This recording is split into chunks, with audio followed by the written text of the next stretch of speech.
Halo, selamat pagi, semangat pagi, tetap selalu semangat dan sehat senantiasa untuk kita semua ya. Hari ini kita akan melanjutkan materi ya, materi seni musik ya, terutama untuk kalian kelas 10 yaitu seni musik kelas 10 ya, yang kita pelajari hari ini ya tentang musik tradisional ya. Musik tradisional itu musik tradisional Nusantara atau Indonesia ya. Ya, itu kita membahas mengenai seni musik. Ya, definisi musik gitu ya. Yang pertama kali yaitu adalah bagian dari seni yang menggunakan bunyi sebagai media penciptaannya. Komponen musik meliputi melodi, harmoni, ritme, timbre, tempo, dinamika, dan bentuk. Nah, di sini juga tertulis manfaat musik, yaitu sebagai satu ekspresi emosional, penikmatan estetis, yang ketiga hiburan, yang keempat sebagai komunikasi, yang kelima sebagai pemersatu bangsa, yang keenam sebagai pendidikan norma sosial, yang ketujuh sebagai pelestari kebudayaan, yang kedelapan sebagai promosi dagang, yaitu untuk promo, untuk iklan. Ya, seni musik banyak fungsinya, yaitu banyak manfaatnya untuk kegiatan masyarakat. Ya, mari kita selanjutnya menginjak materi berikutnya, yaitu mengenai musik tradisional atau lagu-lagu daerah. Ya, musik tradisional daerah. Yang pertama, musik tradisional atau daerah adalah musik yang lahir dan berkembang di suatu daerah tertentu dan diwariskan turun-temurun dari satu generasi ke generasi berikutnya. Ciri musik tradisional atau lagu daerah atau musik daerah yang pertama, ide disampaikan secara lisan ya, karena sejak dulu atau dari dulu nenek moyang kita itu belum berbudaya menulis ya, belum. Jadi hanya disampaikan secara lisan atau omongan. Yang kedua, diwariskan secara turun-temurun. Yang ketiga, berbahasa daerah. Ya, senantiasa kalau lagu-lagu daerah itu selalu berbahasa daerah. Yang keempat, menggunakan alat musik daerah. Ya, tentu saja ini merupakan ciri pokok tentang musik tradisional atau lagu daerah.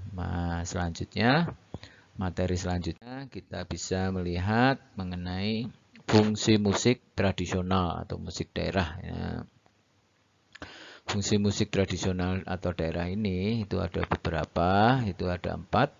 Yang pertama sebagai musik sakral, yaitu sebagai upacara adat, perkawinan, ritual. Ya, kita sering menjumpai ini ya, kalau di saat kita datang di suatu pernikahan, nah itulah itu sebagai musik upacara adat, perkawinan, ritual. Yang kedua selanjutnya sebagai hiburan. Nah, ini hiburan untuk menyambut tamu-tamu atau pejabat yang datang di suatu daerah, biasanya ada pertunjukan daerah ya, lagu-lagu atau musik daerah.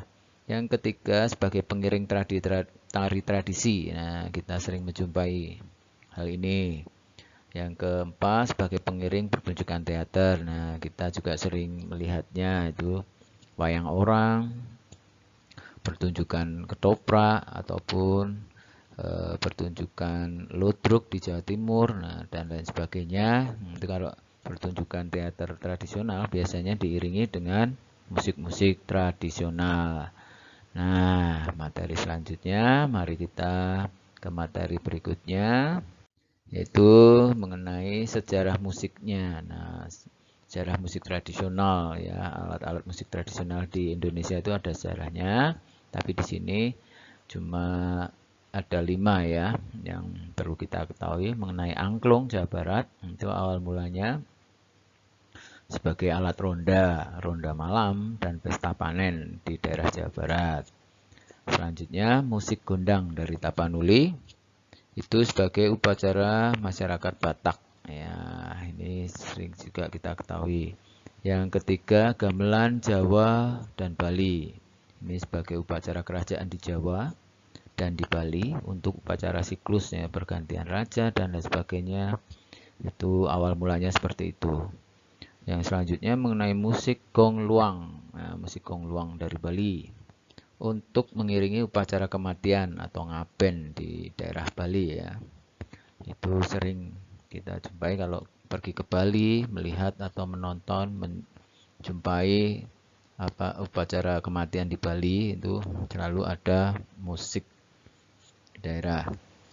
Yang selanjutnya itu mengenai musik Karang Dodou, Kalimantan Tengah. Untuk upacara memandikan bayi dan memberi nama bayi. Nah, ini juga sebagai musik tradisional ya, sejarah musiknya ada. Untuk memberi nama bayi dan memandikan bayi pun di daerah Kalimantan Tengah ada upacaranya yang namanya No Kapo. Ya. Mari kita selanjutnya menginjak materi berikutnya, yaitu mengenai tokoh musik. Nah, ini tokoh musik tradisional di Indonesia itu yang mengembangkan musik-musik tradisional. Ya, itu harus kita ketahui juga. Yang pertama, Daeng Sutikna dan Imam Sukayat dari Jawa Barat. Ini mengembangkan musik angklung yang semula pontanis 5 nada menjadi diatoniks ya 7 nada. Yang sering kita jumpai saat ini yaitu itu akibat atau sejarah berjasa dari beliau berdua, itu Daeng Sutikna dan Imam Sukayat. Yang selanjutnya Ki Hajar Dewantoro dan Kinarto Sabto. Ini tokoh musik gamelan dari Jawa. Ini mereka mengembangkan musik gamelan dengan sistem sari suara dan wande, selindro, pelok, dan lain sebagainya. Terus ada Joko S dari Jakarta, ini pencipta ondel-ondel yang saat ini menjadi ikon dari daerah khusus ibu kota Jakarta. Ya, itu ondel-ondel. Nah, ini karya cipta dari Bapak Joko S. Yang selanjutnya, yang keempat, itu ada Pak Petrus Kaseke dari Minahasa. Ini membuat kulintang dengan 2 set oktav nada diatonik, 3 oktav nada kres, natural, dan 1 mol pada kulintang, yaitu pada tahun 1960. Nah, berkat mereka lah kita jadi mengetahui dan bisa memainkan alat-alat musik tradisional yang sudah dikembangkan dan diciptakan lebih luas sehingga bisa digunakan untuk mengiringi lagu-lagu saat ini. Nah ini ya, saat ini materi dicukupkan ya untuk KBM hari ini tentang seni musik, tentang musik tradisional dan tokoh musik ya. Semoga menjadi ilmu yang bermanfaat dan menjadi wawasan kita untuk senantiasa mencintai musik dan lagu daerah sehingga kita bisa melestarikan, senantiasa bisa menjaga dari budaya daerah kita supaya tidak diambil orang lain ya. Terima kasih. Sampai ketemu lain waktu. Jangan lupa like dan subscribe karena like dan subscribe tidak berbayar ya. Oke, tetap selalu tunggu, tetap semangat dan sehat senantiasa. Terima kasih. Sampai jumpa, sampai ketemu kembali.